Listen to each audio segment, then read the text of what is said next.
மயிலாடுதுறை மாவட்டத்தில் உள்ள அனைத்து ரேஷன் கடைகளுக்கும் அத்தியாவசிய பொருட்களை ஏற்றி இறக்கும் சிஐடியு சுமை தூக்கும் தொழிலாளர்கள் கூலி உயர்வு வழங்கக் கோரி 2வது நாளாக வேலை நிறுத்தம். மாவட்ட ஆட்சியரிடம் மனு அளித்து நடவடிக்கை எடுக்க கோரிக்கை விடுத்துள்ளனர். மயிலாடுதுறை மாவட்டத்தில் உள்ள அனைத்து ரேஷன் கடைகளிலும் அத்தியாவசிய பொருட்களை ஏற்றி இறக்கும் பணியை சிஐடியுவை சேர்ந்த 48 கூலி தொழிலாளர்கள் 15 ஆண்டுகளுக்கு மேலாக செய்து வருகிறார்கள்.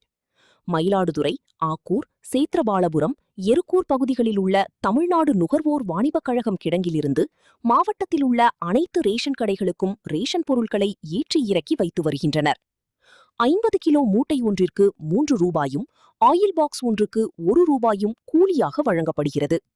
இந்த கூலி விலைவாசி உயர்வுக்கு ஏற்ற வகையில் இல்லாததால் கடும் நெருக்கடியை சந்தித்து வருவதாகவும், 50 கிலோ மூட்டை ஒன்றுக்கு 10 ரூபாயும், ஆயில் பாக்ஸுக்கு 5 ரூபாயும் உயர்த்தி வழங்கக் கோரி வேலைநிறுத்த போராட்டத்தில் ஈடுபட்டுள்ளனர்.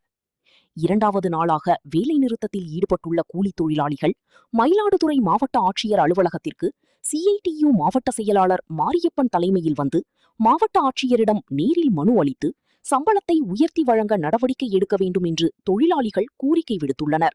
தமிழ்நாடு கூட்டுறவு சங்கங்களின் சார்பாக மயிலாடுதுறை மாவட்டத்தில் பொது விநியோக திட்டத்தின் கீழ் கடைகளுக்கு மூட்டை இறக்குவது ஏற்றுவதற்கும் ஒரு 3 ரூபா வீதம் கொடுத்து கொண்டிருக்கிறார்கள்.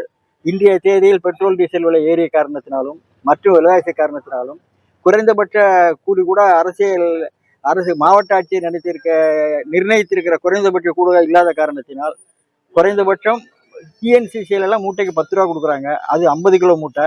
இங்கே இவங்க நாங்கள் இருக்கிறது 50 கிலோ மூட்டை, அவங்களுக்கு 40 கிலோ மூட்டை தான். ஆக 10 ரூபாய் கொடுக்க வேண்டும் என்று மாவட்ட ஆட்சியரிடம் மனு கொடுத்திருக்கிறோம். அவர்கள் இன்றைக்கு சொல்லுவதாக இருக்கிறார்கள்.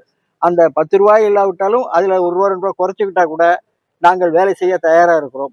அந்த குறைந்தபட்ச கூலியான 6 ரூபா இல்லை 7 ரூபாய் அடிப்படையில் கொடுக்காவிட்டால் இந்த வேலை நிறுத்தம் தொடரும். ஒரு 300 பேர் இருப்பாங்க. எல்லாம் மாவட்டத்தில் இருக்கிற அத்தனை குடோனில் இருக்கிறவங்களும் வேலை நிறுத்தத்தில் கலந்து கொண்டிருக்கிறாங்க.